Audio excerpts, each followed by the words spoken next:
This is Shea Gilgeous-Alexander, and I'm down to dunk. This is Jay Will, and I'm down to dunk. They had. Here we go. I'm Isaiah Hartenstein, and I'm down to dunk. I hope savior of basketball has won. Well, the Dortcher Chamber has been going pretty well. I'm Aaron Wiggins, and I'm down to dunk. I'm Chet Holmgren, and I'm down to dunk. I'm Mark Daigneault, and I'm down to dunk. He just does a big smile and I feel blessed by God to be here with down to dunk, be here with you. I'm Alex Caruso, and I'm down to dunk. I'm AJ Mitchell, and I'm down to dunk. This is Isaiah Joe, and I'm down to dunk. Oh, jeez. Are you going to sing it good enough for me to guess it, or? Panhandle. Jeez. I'm tweaking. Name 2 famous Oklahomans. Myself and Jalen Williams. Is that a crazy answer? All my friends call me Bob. Where's Rachel? Unique story. He lived a whole life. Plain? Plain. This is Cason Wallace, and I'm down to dunk. This is Lou Dort, and I'm down to Dort. True blood Oklahoma. That's right. Pretty exciting, if you ask me. This is J-Dub, world champion J-Dub, and I'm down to dunk. And eat burgers. Ooh, welcome to Down to Dunk. I'm your host, Andrew Schlecht. We're part of the Athletic Podcast Network. Before we get to my good friend Alex Speers, let me tell you about 2 other friends of mine, Aaron and Drew Reese. So Shelter Insurance, spelled R-U-I-Z, R-U in Zerd, is the question that you're probably asking yourself. Am I insured? I don't know. You should be. And if you're not, or you're looking for different coverage, you know who to call. Aaron, 405-773-5500. Or Drew, 405-478-7714 today. Support the people that support Down to Dunk with me on a Monday afternoon. It's Alex Speers. Alex, what's up? What's up, Andrew? Happy MLK Day. We got basketball all day. How nice is that? So nice. So nice. It's been fun. So nice. Yes, it has been fun. I mean, this was looking like it might be a game. I know. Especially, when was that? Was it in the third when, whenever Chet went out and the realities of having no bigs on the roster became apparent? Yeah. Where the Cavs started making their little run. And, in the course of this game didn't really matter, but that was the only time in the game where I was like, it will be rough if we don't have any bigs moving forward. I don't know how these lineups are going to survive. Because they closed it to 8. Yeah. It That was the moment where I was like, uh-oh. What's going to happen here? And Shea immediately hits a 3. And then it was like, oh, okay, I think they'll be fine. And then everyone just hit 3s. And I was like, oh, okay, that's a decent strategy to overcome not having any bigs, is make all your 3s. Well, I was looking it up because the difference in 3-point shots in this game was plus 15. So the Thunder were plus 45 from the 3-point line. And I wanted to just see how many often has that happened? This is only the 3rd time in OKC's history. And for just by chance, the other 2 were both against the Pelicans. Poor Pelicans. One was last year in February, and then one was during the tanking seasons, January 2021. But yeah, they just and I mean, practically a lot of those 3s at the end didn't really matter. They were just padding this crazy lead. Chris Youngblood came in and immediately hit 3s. So Kenrich came alive, who had been pretty bad from the field, hit a 3 finally. It's like, oh, okay. Yeah, that was... Well, really... it's like we talk... I think I talked about it right at the beginning of the new year. Hey, can you guys not use up all your shooting in one game? Because it does feel like this is what this team likes to do. They will have these games. I mean, 23 of 47, 49%. That they're unbeatable. They're going to be the most dominant team ever when they shoot like that. Yeah. And then they'll go back and give us, a 22% game. But it was a very fun game. It's very fun when they're making all their 3s. Boy, it makes the offense, all the concerns about the offense are just wiped away. Everything looks so good. Just forget that they have so many guys out. I know. Yeah, it is crazy. I mean, hopefully J. Wills isn't that serious. Yeah. It was low back contusion. Mm-hmm. Because not having any bigs beyond Chet. I mean, this really did feel like one of the good games from 2 years ago. Because they were turning the ball over a ton. Well, they were causing the Cavs to turn over the ball a ton. Cavs had 21 turnovers. They got 23 points off of those turnovers. They gave up a ton of rebounds, specifically offensive rebounds. Gave up 19 offensive rebounds. And yet they were dominant because they were making their threes. And I thought like they were very good defensively. Like this might have been Dort's best game of the season. Dort was awesome in this one. Yeah, he finally came to life offensively. He was hitting threes, and there was even a play where Kenner dives on the ground and grabs the ball, and I don't know really how he got it to Dort so well from the ground. It was like surrounded by but they just like threw the ball to Dort and he hits the three. Like that was a huge moment. Yeah, he looked great today. I agree. Well, that had been his best game. You knew it was a good game though, because he's 5 of 6 from 3. He only makes one other shot, and that one other shot was just like this absurd, like trying to do a Shea move in the mid range, and it went down. So it's like, okay, this is Dort's night. It was his season high in points. Okay, yeah, that makes sense. And you know, watching him against Donovan Mitchell, and just thinking like, man, Donovan Mitchell does seem like, if I was going to pick out the type of star that Lou Dort would defend the best, it might be someone like Donovan Mitchell, like a bigger guard. I mean, we talk about how well he plays against Luka.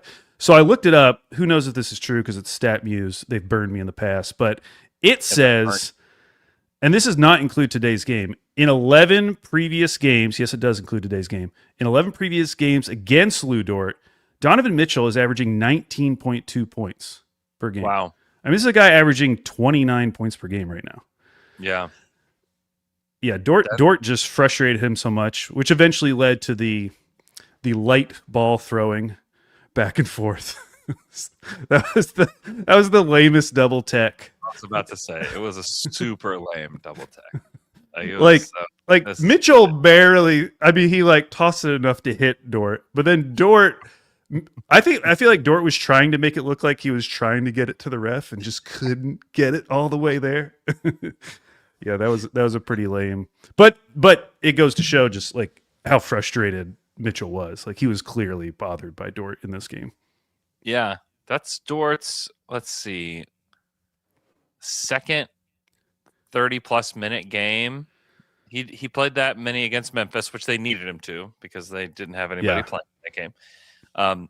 But he hadn't played 30 minutes in a game since December 22nd. Wow.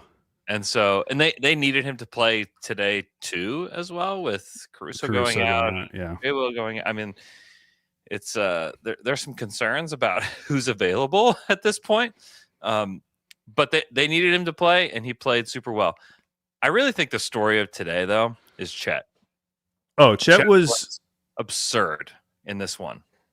I know. I had posted that I was pretending that Chet versus Mobley was the young big rivalry that everyone cared about, because like it's a much more fair rivalry. If Chet versus Mobley was like the thing, it would make a ton of sense. Like they were both taken high in the draft. They both had visually, like, I mean, that's why people initially like glommed on to Chet versus Wemby. It's like, oh, these two tall, lanky guys. But that works with Chet and Mobley too. Yeah. And they're much closer to each other talent-wise. Sure. And size-wise. And size. Why can't that be the rivalry? And Chet's dominating it. And Chet is dominating that rivalry. Chet is killing Evan Mobley. I mean, but seriously, Evan Mobley was depoy last year. Yeah, exactly. And Chet is, I mean, unless Wemby doesn't miss any more games, Chet will be the depoy. Yeah. So, yeah, I think it's a fairer rivalry. It's a much more fair to both sides. So let's. This is the one, guys. What have we been this doing is why. This is why, like, if Houston had taken him as they should have, I know he didn't want to go there. Yeah. Taken him number 2. He didn't want now to go he's there, by the way. So. Oh yeah. Whatever. Now he's in the West. Like then it would have been more believable to be a rivalry. Yeah. As it is, we only see them twice a year, so it doesn't really matter. But Chet was incredible. He was incredible on both ends. I mean, you expect the defense, but I loved what we saw offensively because yes, he was like automatic from 3. He only missed his last 3. He was 4 of 4 before that. Yeah, but awesome. everything else came from inside the arc, and there were some really aggressive drives to the rim that I love. I love when Chet is aggressive. That play where he got the dunk and then screamed so long, probably the longest Chet has screamed after a shot. And you could hear it so clear on the audio because the crowd just wasn't that loud at that point. There were several moments like that where like the Thunder would do something good and it would be like dead silent. You know, there's one early on where like Shea threw the ball to Caruso in the corner, and he threw it so lightly that it just like barely bounced, like barely got to him. You could hear Shea yell, "Oh, my bad!" like on the broadcast. Yeah, you could actually, now that I think about it, like you could hear Donovan Mitchell yell short. I think it was in the fourth quarter on his three. Maybe they're just good mics, but yeah, you could hear a lot on the court. Dude, some of these arenas have like they're mic'd up. The weirdest one, and I'm sure maybe a lot of Thunder fans have been in Dallas before, but if you've never watched a game in Dallas, it is one of the weirdest experiences because they have the rims mic'd up. And you just hear every time the ball like hits the backboard hard or hits the rim hard, like you can hear it throughout the arena. You're almost like what is happening here? Maybe there's something similar going on in Cleveland. But yeah, Chet was unreal. He had 28 points on 16 field goals. He was 4 of 5 from 3, only 2 of 5 from the free throw line. He had 8 boards, 2 assists. He had a steal. He had 2 blocks, but his rim defense was crazy, just crazy. There was a play where there was a bad pass thrown to him. It gets stolen by DeAndre Hunter. Hunter takes the ball to the other end, and he is terrified. There's like no chance he was going to make that layup because he could like hear Chet's footsteps. And like that's one where Chet doesn't get a stat for that, but it's like one of those where it's like, hey, and then Chet hit a 3 whenever coming back down the other end. And so it's this like 5-point swing that happens in favor of the Thunder. Just because Chet, like there was a mistake made, but then Chet is able to cover so much ground and defend the rim so well that it's like it doesn't even really matter. So yeah, Chet was dominant. And if anybody had questions about him being an all-star, and I know that Chet is probably judged a lot based on how he plays against Wemby. It's like those aren't the only games that he plays. He actually plays really well against other teams. So yeah, why don't you watch the games when he's playing his real rival and see how he dominates his rival? In the chat, did you see this? Chet is Mobley's Wemby. That's good. Chet is Mobley's Wemby. I wonder who Mobley is the Wemby to. There must be a lesser, maybe Alex Sarr, maybe Alex Sarr. I love that. But he had that one block on the lob from Mitchell where he blocked Evan Mobley. That was awesome. Yeah. And I mean, Chet's he's such a good rim protector, and it's because he puts himself on the line every play. I mean, Jared Allen had that huge dunk on him, and it just doesn't matter. It's just part of the game, and Chet's always going to come back and contest everything. Speaking of contesting everything, real quick, Shea contesting Jared Allen's dunk. What superstar guard is doing that? Even attempting that? There are very and it was a good contest. I mean, he fouled him, obviously, but he didn't let him dunk it. I thought that was awesome. Shea is quietly one of the best. It's obviously Derek White is probably like the number one like guard rim defender. Like Shea is like quietly one of the best. Yeah. I guess you could look it up because he would be on those stats. It's probably just not a lot of attempts, like field goals defended within 6 feet or whatever. Yeah, I can see if I can find it. But yeah, Chet was awesome. It was a nice time to have a game like that because I feel like a lot of attention and focus was on that game, and you just saw a lot of people bringing up the All-Star in reference to that game. Yeah. And I had no idea. I saw Royce had a stat that teams that are winning at 80% or higher have never had fewer than one All-Star. They've always had at least 2 All-Stars. Wow. Well, which they are currently at 81.8% winning percentage. Wow. That's crazy. Yeah. I get it. Like I understand the skepticism from people who do not watch the Thunder every single night because they're probably only seeing him in, like you said, those Spurs games, and they're basing their judgment on that. And added on to that, similar to like a player like Gobert, like so much of his value is coming on the defensive end, which can be hard for people to just wrap their heads around, especially when he looks the way he looks. You know, he doesn't look like there's traditional rim protector like Rudy Gobert. But what he's done offensively this season, I mean, he's been so good. He's been so efficient. And I get it's not like 25 per night or whatever, but when you pair it with his rim defense, like it's just insanely valuable player. Yeah. Yeah, he had an incredible day. As did Shea, who had 30 points, 1 rebound, 3 assists, a steal, and 2 blocks, plus 17. He is 5-5 from the free throw line, 104 from 3. He only shoots 5 free throws, but man, you would think he went to the line for the first time, I think, like toward the end of the first half, and the way that Cavs fans reacted when Shea got fouled, it was like the dude was shooting his 35th free throw. Like his reputation online has become like so outsized from like what the reality is. It's gotten way out of hand. Like it has gotten kind of crazy at this point. It's like he's shooting his first. He took 5. Is anybody crying about somebody taking 5 free throws? Well, the Cavs fans were. I just feel like all of that is a lot of like online narrative about him. Like if the internet didn't exist, would anybody have said a word about Shea like in that moment? Or like would the crowd have groaned in that moment? Like probably not. It's just it's like to me it's just gotten way out of hand. It's what I was talking about in Slam and Jam, where it's we are watching more fouls. NBA fans are watching more fouls than at any other time in the history of the league, and rewatching fouls. We're both seeing more games for the first time, and we're also seeing more highlights than ever before. But it's so insane because it would be like if you went to like the NFL subreddit and every third post was like a missed holding call. You know, like you could do that. If you were a freak, you could, because there are missed holding calls on probably every play. You could do it. Sure. But no one would. No, NFL fans aren't that stupid. They don't actually want to watch missed holding calls as their main highlight source.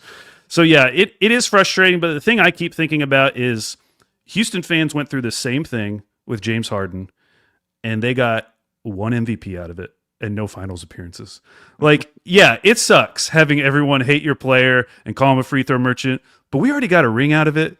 It's true. We're gonna get at least 2 MVPs out of it. Yeah. We might get multiple rings. Like, who cares? Like, it's not like we're doing all this for nothing. We're going through all this strife of 29 fan bases hating us for nothing. It's because they're genuinely good. Like when it was happening to Harden, I mean, they were just praying to make a finals. Please, just let us make 1 finals. And they were going up against like one of the greatest rosters of all time in the KD Warriors. So they were like screwed in multiple ways. So listen, it could be worse is what I'm saying. It could be a lot worse. At least we have something to show for it. Dude, I just tweeted out the last 2-minute report. Yeah. From that Heat game where Shea, he gets Pele Larson in the air and he jumps and shoots it. It's just normal. Like, how many times have we seen that in an NBA game? I mean, like hundreds of times we've seen this happen. And then Shea gets called for an offensive foul. And the official was so excited to call it an offensive foul too. Like he called it offensive with just it was just so much gusto. He was so excited. And last 2-minute report said, actually, no, that should have been a defensive foul, which everybody's like, duh. And so like I tweeted out and I kind of make a joke within it. And it is like been the bane of my existence that I just tweeted that out. Like I may never do that again, because the amount of people that just come out of the woodwork just tell me how dumb they think it is and how like, well, I don't trust the last 2-minute report. So, well, then what are we doing here? You know, I mean, it's just bizarre the way that people behave when it comes to Shea, who is legitimately a great player, legitimately like the Kobe Bryant, Michael Jordan of this era, who all these people that hate on Shea probably said they love those guys, but it's like, you don't really love those guys. You never really watch those guys. And Shea gets all this hate, and it is because they're good. You know, I'm sure MJ got a lot of hate back in the day because he was good, but it's like, man, it's just exhausting. It's just an exhausting experience. So well, it's all social media. I mean, hate for MJ would have been like a guy you knew that you might have gone to the bar with hating on him. Sure. Or like one columnist that you've decided you hate now because he's so unfair to MJ or something. Like they didn't have podcasts back then. They didn't have anything. So yeah, any hate that was there, just radio and newspaper writers. Yeah. Now on the flip side, like newspaper writers had so much power, and if they did hate you, that would be like really bad because everyone is reading it. So it's kind of different. Now it's just the hate is more democratized. Everyone can hate now. Everyone's hate can be heard loud and clear now. So it is much different. But yeah, I do take it as an opportunity for people to let me know that they need to be muted. Like people just feel like they need to spout off to me about it. I was like, thanks for letting me know that you need to be muted. Appreciate that. Yeah, I couldn't do it. I mean, this is one of the reasons why I got off Twitter, because I know in this situation I would have been getting myself into trouble. I would have been getting myself into trouble by tweeting things that I shouldn't be, or getting fired up and saying something that I shouldn't to some random person who then turns out to be somebody that I shouldn't be saying that to. I just don't respond to people. I'll put out what I think. I don't respond to people, and then people let me know who needs to be muted. It's a nice little process. I'll just always remember during the tanking years, Andy Liu of the Light Years podcast, he had just quote retweeted someone. I didn't look at their bio or anything, and I just immediately fire off a quote retweet. Just like tearing them down. I'm pretty sure I called them a moron. Come to find out, it was a baseball writer from The Athletic. And that was the moment where I was like, okay, I've got to stop to it. I have to get off this website. I'm going to ruin any goodwill I have if I stay on this website. So yeah, I can't control myself, and I've learned that. But yeah, oh man, that's great. This was a great game also because it was not a good AJ Mitchell game, at least offensively. And it was not a great. I thought he was awesome as a passer and as a facilitator. He's still getting paint touches. He's still spraying the ball out. Part of the reason that they did shoot the way they did, especially with Shea off the court, was because AJ was creating shots, but he just wasn't creating anything for himself. Yeah, 5 points on 5 shots, but he had 9 assists. 9 assists, yeah. That probably is unfair. I was just more saying that, like, knowing that J-Dub was going to be out, I would have thought coming into this game and these games without J-Dub, like, man, AJ's going to have to score 20 a night. Totally. Like, how are they going to get points otherwise? And the fact that they showed that they could do that, now they only needed to shoot 50% from 3 to do it. But they also blew them out by 32. So there's some margin there. They didn't have to shoot 49% from 3. Right. I do think they're going to need a lot more from him scoring-wise going forward as long as J-Dub's out. But it was nice to see, like, wow, they can still, like, beat a solid team when AJ isn't scoring for himself. Yeah. I mean, you get 12 from Wiggins, you get 18 from Dort, 30 and 28 from Shea and Chet. And then you got 16 from Isaiah Joe, who was awesome in this one too. I thought Zay was not only shooting the ball from 3, he was 4 of 7, but he was grabbing boards. He had some nice passes. He had a steal in this one. I mean, like he played great. And then just getting like quality minutes from Kenrich as well. Like they really got contributions up and down, with Caruso going out with this like strained groin. You could see him. He kind of slipped on the floor and then had to go back. And then J-Will with the back contusion. Let's take a break and come back. And I do think that we need to tackle the J-Dub stuff and kind of how long he may be out and how impactful this could be for him. But let's take a quick break. We'll come back. We'll discuss that. We'll be right back.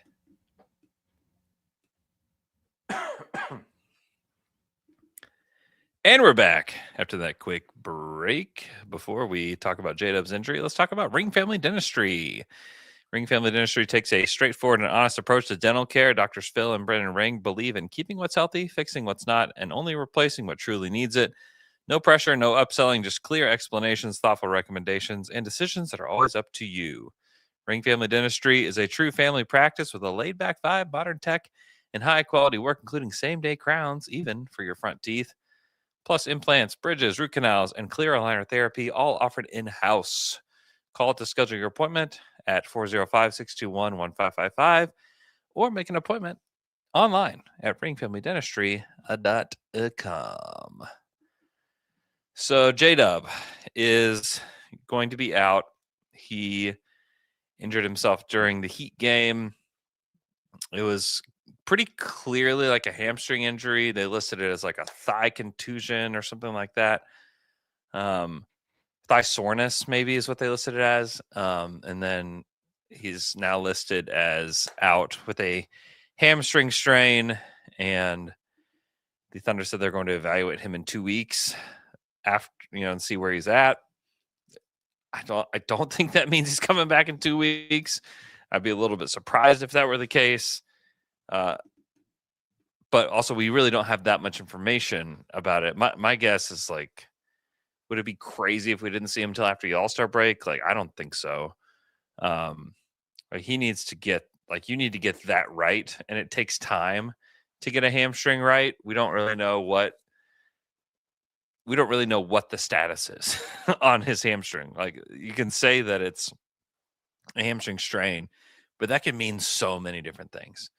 And so I would just be, as a fan, like waiting for Dub to come back, I'd be like super cautious about like what you think, his timeline is, because one, we haven't been given one, and two, we don't know the severity of the strain. So huge bummer for him. He had hit 2 threes in this game and was looking more like himself than he ever had in the last several games. And then he gets this. So, I mean, it's just sincerely, like, it's a huge bummer for Dub, who has had a really rough season in itself.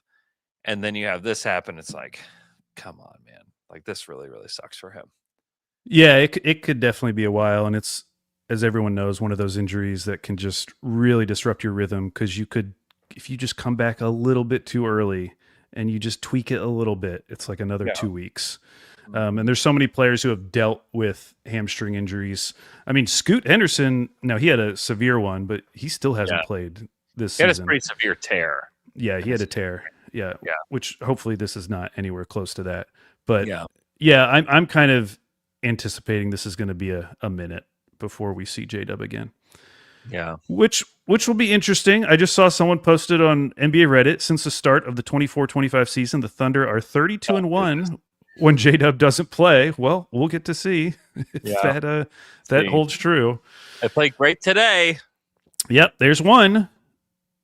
I guess the one against the Heat counts as a game with Dub, which is probably kind of unfair to him. Yeah, kind of a joke. That Heat game was crazy, by the way. That was like one of the weirder games. The fact that the Heat took 111 versus the Thunder 77 shots, and they only won by 2. I mean, I think itself is bizarre. I mean, it's just a bizarre basketball game. When we look back at like the teams that have the weirdest games against the Thunder, the Heat have to be up there, because I mean, the Jimmy Butler 40 for 40 from the line game, their first national TV game. Coming out of the tank. You're so pumped about their first national TV game. Like, yes, like finally, people are going to see what we've been seeing, and it's like it's the worst game of the year. Yeah, that was a good memory. Yeah, it's a huge bummer that not even like for wins or losses, because I think it is going to be more challenging if J-Will and iHeart continue to be out for a while.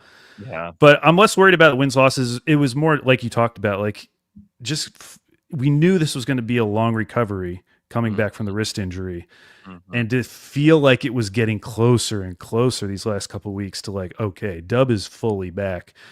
To have this kind of a setback is just a massive bummer. Yeah. And hopefully, even if it is post All-Star break, hopefully he just gets enough run where he can start feeling, good again and get back in some kind of rhythm before the playoffs. Because this must be just a really tough season for him, like just the mental side of it. Yeah, I mean, 100%. I mean, you go from the mountaintop of winning a title, you get the contract extension, you're coming off all NBA, all defense, made an all-star team, like you have it all. And then like all of that's ripped from him this season. Like a guy, like it would not have been crazy had he been healthy for him to make the All-Star team again and to be Yeah. all NBA and all defense and all of that. But to have that all just kind of taken from you due to injury is a huge bummer. And yeah, there's those stats out there, and I know that there's a lot of people that say it, and there's been a lot of people, and even if the Thunder do rip off 23-1 again, in this stretch without him, I hope people understand the versatility, the value, all of that he brings to the team, and don't, I don't know, people have just been weird toward him as well this season. It's man, it's people just forget what he did for this team. And helping them win the championship. It's just, I don't know. I just hope that with all the injuries and everything, people can be a little bit more supportive of him, during this crappy year that he's having, whether it results in him coming back and feeling like himself again before the playoffs, which would be the best outcome, or if it's he just kind of has one of those years, which can happen to players. I just hope that the Thunder community can be supportive overall, because I just don't know, you're not going to have the chance to have a championship team in your city that many times over the course of your life, and really anybody that helps your team win a championship, they shouldn't be subjected to any of this crap in my opinion. Especially when you're not even a year out. So I just hope that the Thunder community at large can be a little bit more supportive of him through these struggles. So and I hope J-Dub can ignore us more.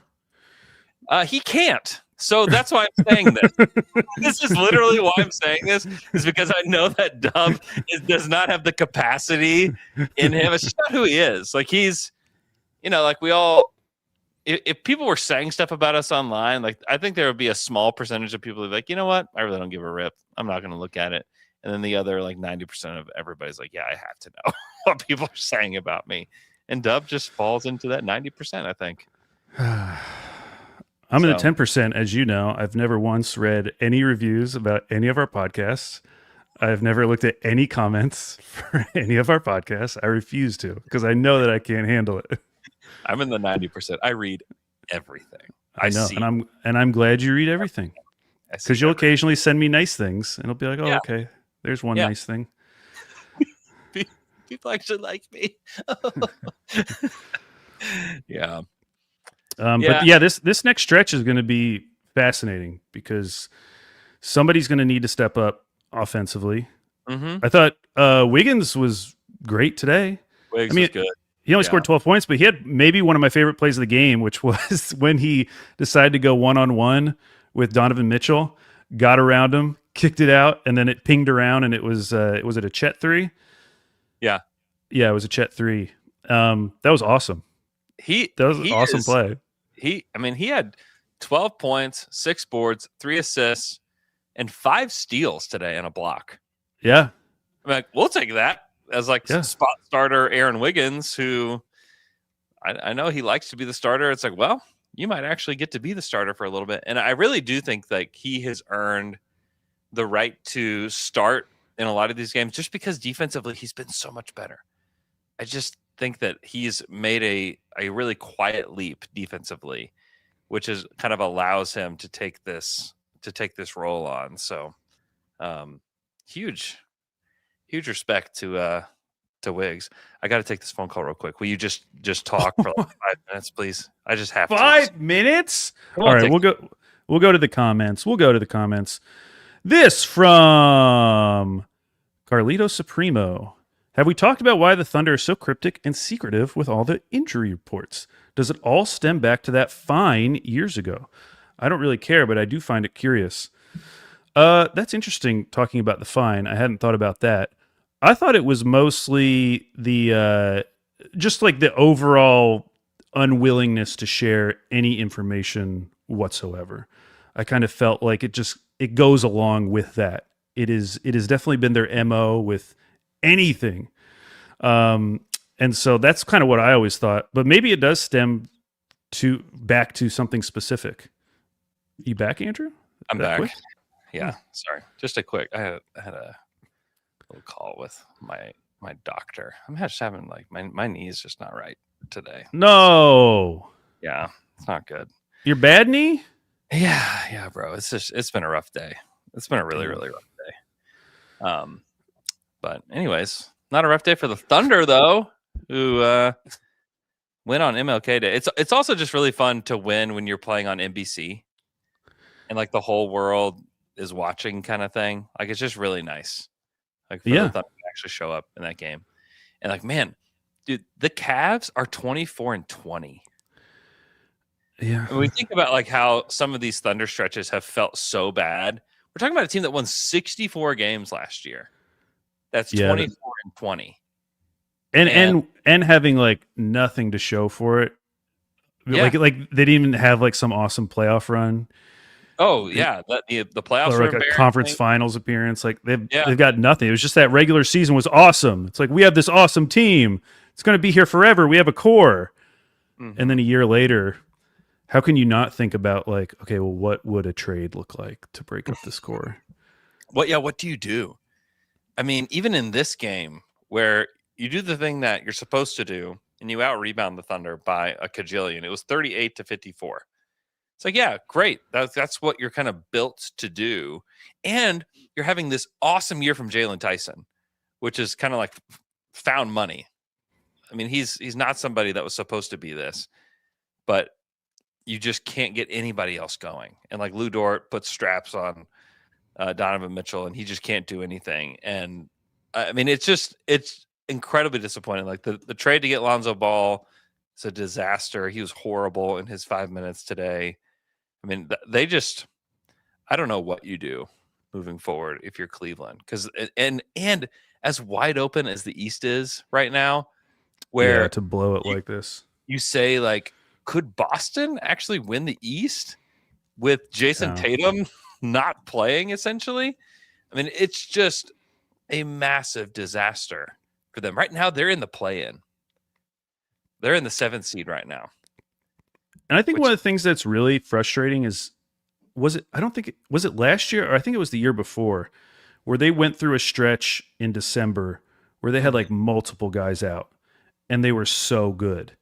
And that was kind of the narrative of this team. Like, oh my gosh, even when they lose a couple guys, like this team is still winning games. And now it feels like unless they have all 4 guys playing and healthy, they're just a completely mid team. Like they just can't make it work at all. Yeah. Yeah, it's a disaster. And like the Thunder are missing multiple starters in this one. They're missing a guy who I listed all his accolades in J-Dub. They're missing Isaiah Hartenstein, who if you were to say like going into the season, like, hey, the Thunder are playing Cleveland and they're missing all these guys, including Isaiah Hartenstein, you'd be like, man, I think they're kind of screwed. Yeah. Even with Garland out, like it is a shame to not have Garland in the game for the Cavs, but still. I mean, it was basically this time last year when they played that first game against Cleveland. That was like one of the best games of the season. Yeah. We feel so far from that. Yeah. Yeah, I don't know what they do. And even like the Knicks, just they're like completely broken right now. See, that one I don't worry about. That's like that one I've seen what I need to see. I'll check back in the playoffs. They'll be fine. Okay. That one I don't care about. Okay. Cleveland is different because they haven't had the highs. They haven't shown me anything this season consistently, even though they have had some nice wins here and there. Hey, I do want to bring up one thing because I see a lot of Thunder fans just complaining so much about the rebounding, and I get it.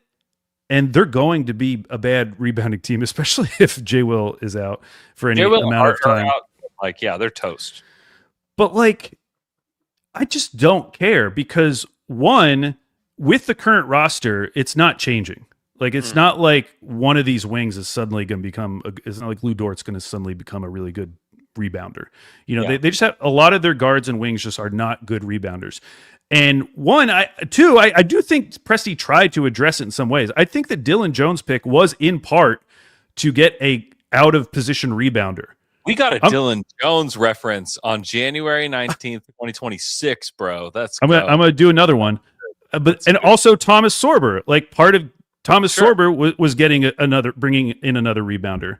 Definitely. And obviously those haven't worked out for different reasons. Sorber may eventually work out, but I just don't think, like, you can complain about it, but it's not changing. Like, they're not going to suddenly become a good rebounding team. They're going to become the team that they were 2 years ago, when despite being a terrible rebounding team, they were still able to win a ton of games and were the number one seed. They have to win in those ways that the team 2 years ago did. But here's the great thing. We know that they're a top 5 defensive rebounding team when iHeart plays. Mm-hmm. That was the case after Chet came back post All-Star break and they played together. It was the case this entire first part of the season. So, like, don't worry about it, because one, they're not winning the championship without iHeart. He has to be there. So if he's not there, then don't worry about it, because they're not winning the championship. But if iHeart's there, you're not going to have to worry about the rebounding, because they're going to be a good rebounding team. It's literally a plug in, and it like fixes it. Yeah. So just don't worry about it. Don't worry about it. Yeah, they're going to suck at it for a while, but we know that they're good when iHeart plays. But what's good to know too is, like, they still have the formula to win games with Chet as their 5. Like, I still think it is a huge absolutely weapon for them. And the fact that they get this long stretch, because last year, remember, they had the longest stretch of their season was just with iHeart and no Chet. And so now you kind of get like the opposite, where it's like, hey, now we get to kind of sharpen this blade of just with Chet at center.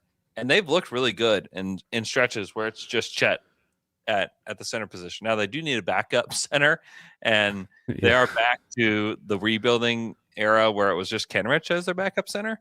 And listen, the reason I brought up Dylan Jones is just to say, like, I think Presti knows that the rebounding is an issue, and I think that, like, we see in some of his selections that he would like to bring in either big men or out of position rebounders. I mean, it's one of the reasons why I was super into Colin Murray Boyles in last year's draft, and would have loved for them to take him, because he would have brought some of that as well. So I don't think he's like going to ignore it in the draft. And no, you know, and there's a lot of like bigger wings in this draft and bigger guys in this draft. So I'm really curious to see what direction he goes there. Like, I don't think CMB was like off the table for OKC in this last draft. I think that they would have liked to have him, but he just went a little bit earlier, and it was just, I don't know. I think, like, sometimes people are just like, well, you could just trade up. Like, you just trade up in the draft. I think it's a little bit harder than people think, even if you are offering a lot. I think when teams kind of get locked in on the guys that they want, sometimes you almost have to give like a ridiculous offer. Like your unprotected first in next year's draft when everyone thinks you're going to be bad. I guess you have to make a deal like that. I think it depends on who you are. Yeah, maybe. Yeah, are you dealing with Joe Dumars? And if you are, then yeah. But if you are trying to get CMB from the Raptors, and they're a team that's like done pretty well in the draft and like values like certain kinds of players, and maybe they have too many guys that are just like CMB, but like they like those guys, like they want to have those guys, and they clearly wanted to have him. But yeah, they need a guy that's that size. Like, I still think like that is like clearly an issue to a degree for them. Now, they won the title without a guy at that size, but like, to me, it would just be nice to have like a bigger wing in moments like this that can play next to Chet, and help with the rebounding. I think you can still play this way with a bigger wing next to Chet. And if you did have like CMB would be he would have been perfect, because he could play next to Chet. You can play smaller, but you can still like be big enough to be disruptive in that way. So, and he was like a good decision maker and could make quick passes, and I think he would have fit. I mean, J-Dub, like, outside of the rebounding, does a lot of these things, but he's just not a great rebounder. Yeah. So I agree. I still think that's something they're looking for. It's one of the reasons why I do like Boozer in this draft. That feels less likely now with the Clippers being the greatest team ever, but that would be cool. That would be cool if they could somehow get him. Or even if you had a guy like a Josh Hart, who's like can be a really good rebounder from that position. Like maybe you find it in like more of a weirdo way. Yeah. Like that. Yeah. But like just a player like that can do multiple things. Like maybe you don't have to have an actual like big that does that. But Yeah. Anyways, what else, Al, is on your mind with this team? I mean, I think that like the biggest stories are J-Dub and the injuries, and then the way that they're playing, today was obviously just incredible for Thunder fans. But anything else on your mind? Well, I mean, Jokic getting injured kind of threw the whole MVP conversation out the window, but Yeah. I do think like all of these injuries really would have helped Shea's case in a more competitive MVP race. I mean, the fact that he has been like the steadying force throughout this whole season, Yeah. where they are a dominant team in the NBA by record, by point differential. And I think it was Nikias who pointed out that they're second in missed games, only behind the Clippers. Wow.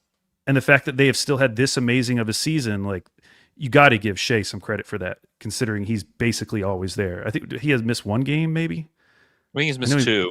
Two, yeah. Mm-hmm. Yeah, that's true. I mean, you look at the Basketball Reference page, and I don't think it's updated yet. So I think he's played 42 games, but it's him, Casey Wallace, and AJ that have all played that many games. And then Chet has played 38, Isaiah Joe 35, Lou Dort 34, Caruso 32, Wiggins is 30, Brandon Carlson's played 31 games. And then like everybody else is like below 30 games so far this season. Yeah. Hartenstein's played 24, Kendrick's only played 23, Dub has only played 24. I mean, like, yeah, just missing Dub and Hartenstein, like the fact that they have missed essentially half the games this season is a huge deal. I mean, those are two of your best 5 players. And with Dub, he's your second best player. To miss that much time and to still be 36-8 is like kind of crazy. It's just absolutely nuts what they've been able to do. And the injuries have also probably skewed the conversation, which again doesn't matter because Jokic got hurt, but like the supporting role, the supporting casts for both of these guys, because the way Denver has played lately, I mean, it really has like upended how you think about these like last few seasons. Sure. Like, why were they so inept for so long without Jokic? Like, is it simply David Adelman? Like, is he just a much better coach? Is he giving these guys more confidence? Or did they just need time to develop? I think that's been a super interesting development, just realizing like, oh, hey, maybe everyone doesn't suck on the Nuggets bench. Maybe they actually do have a few NBA players. And guys they had last year too. Yeah. It's not like a bunch of like a new influx of young talent. It's a lot of those same guys that we in last year's playoffs were like, well, not worried about them. They're not going to do anything. Well, and a lot of it has made me think, I don't know if you remember the preseason game against the Nuggets where Jokic didn't play, but Peyton Watson was amazing in that game. Like go back and look at his. I wonder too, and some of this is similar to like the Warriors. Like the Warriors are going to play the way the Warriors play. Like that's it. And if you don't fit into it, good luck. Jonathan Kuminga is like example number 1. Like it hasn't worked for him. It's not going to work for him. And in fact, they don't even want it to work for him anymore. Like it's just over. And I just wonder if Peyton Watson is like better as a player within like an offense where he gets to touch the ball a little bit more, whereas with Jokic, that position's more of like a, hey, play defense and stay in the corner. And that's what P. Watt's been, had to do and is not very good in that role. But like when he gets to touch the ball and he gets to kind of be more involved, and maybe this will like help open up some things for them in that way. But I also just wonder if it's difficult for Peyton Watson to play within like a Jokic centric offense. I mean, he definitely becomes a different player. But honestly, I give Adelman credit for that because we remember the Rush years, like that Russ MVP season, like they just couldn't come up with anything functional when Russ was off the court. And I understand that like part of that was Samaj Christian was the starting point guard. But you look back at that roster and you're like, there had to have been something better we could have done when Russ was off the court. Like a better coach should have been able to figure out like, maybe I do need to give more responsibilities to Oladipo and let's see what this second unit could do. And I give Adelman a lot of credit for giving those guys the freedom to become the players that they so clearly have been not like limited by, because a lot of these same guys are hyper efficient when they play with Jokic, but we're just getting to see a different side of their games. And I know in specifically the MVP season, it just felt like, what is going on? Like, why can we not figure this out? Why is there not some recipe to be just a functional team when Russ is off the court? Yeah, it's true. Yeah, I don't know. I think it'll be really interesting to see what happens when Jokic comes back, because and this happens a lot. This happened to the Thunder earlier this season, where it's like, man, the Thunder are so awesome. Look how great they are. We're just gonna plug Dub in. Everything's gonna be amazing.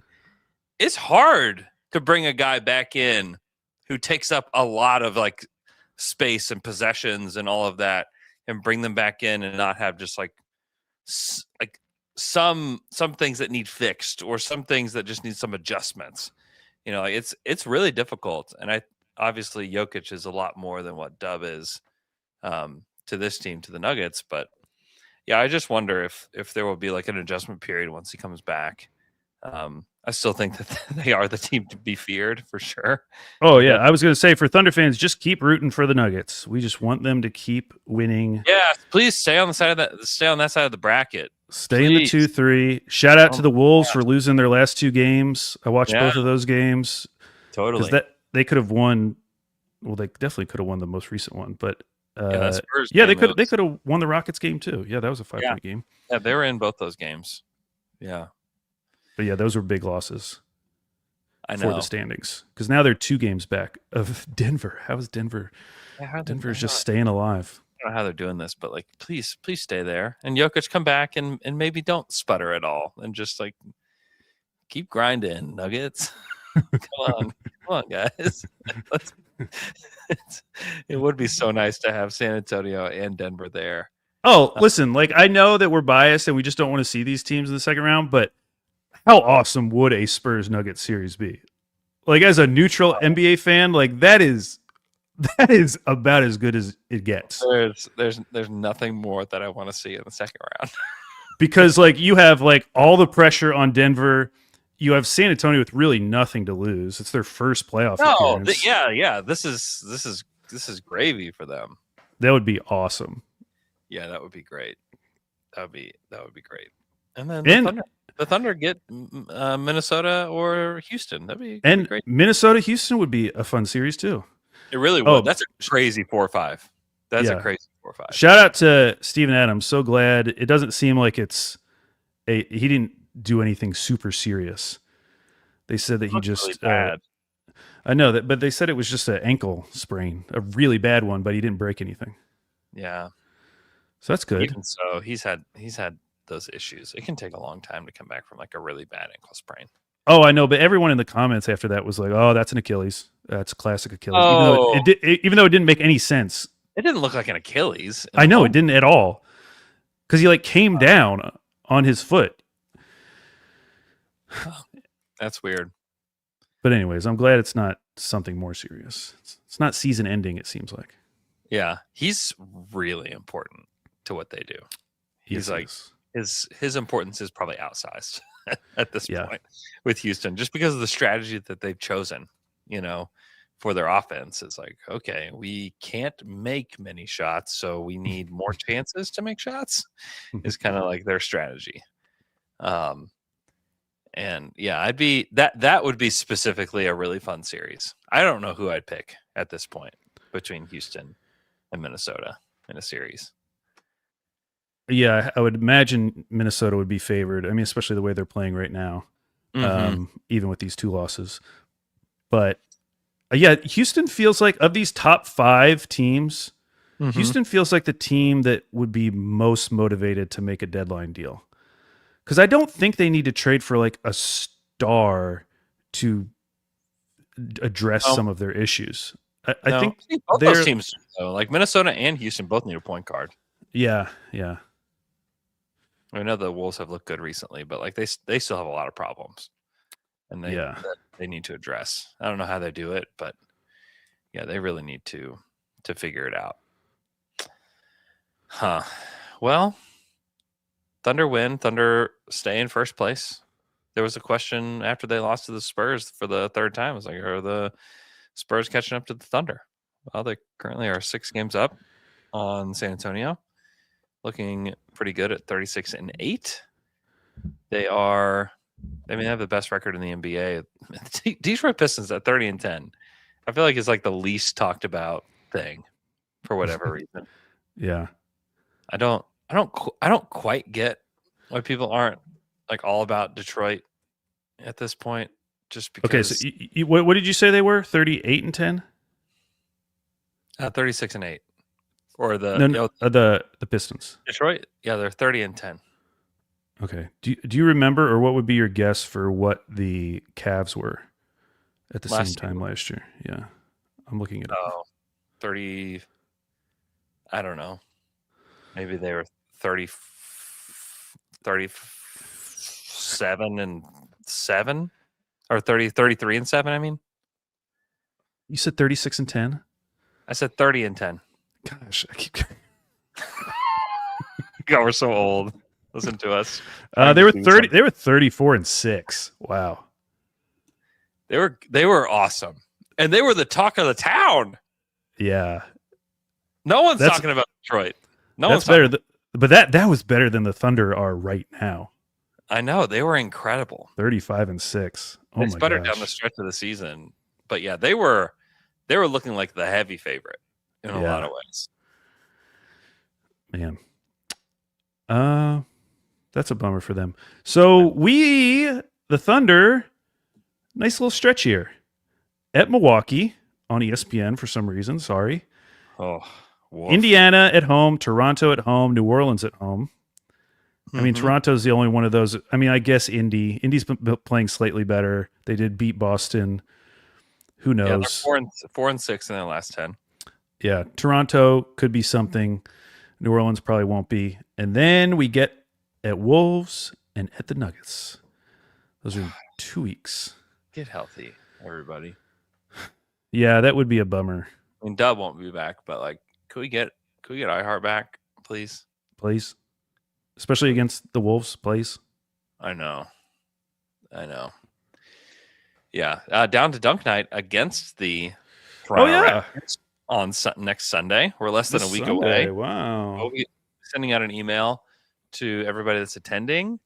If you somehow did not get tickets to Down to Dunk Night, we'll still be like sending out instructions over through the pod once we get them. So, or if you don't read your email and just listen to the podcast, we'll try to give you instructions as to where you should be. I'll also tweet it out that night. So if you got tickets, looking forward to that. We will have the half court shot for some signed Thunder memorabilia, and should be a really, really fun night against a quality opponent too in the Toronto Raptors. I wish S was coming with them. That would be cool. I wish CMB would leave his team when they're in town. Come over, join our side. Just join our side. You should be allowed to do that. That'd be cool. Just decide, hey, I think he's a free agent right now. Just send him over. Even for one game, just let us see what it will look like. Come on. Come on, please. Come on now. Oh, man. All right. I hope everybody's doing great. Thanks, Al, for filling in. Michele couldn't join the pod today because it's like middle of the night right now in Italy. So I was like, we can't do the pod because we usually record at like 1 or 1:30. It's like, that's when the game starts. So we need to figure it out. So Michele will be back with us later this week. Also working on another special guest later on this week as well, probably giving you an extra pod on Thursday. So stay tuned for that. Hope everybody's doing great. And we'll talk to you guys again on Wednesday. Until to dunk, until to dunk.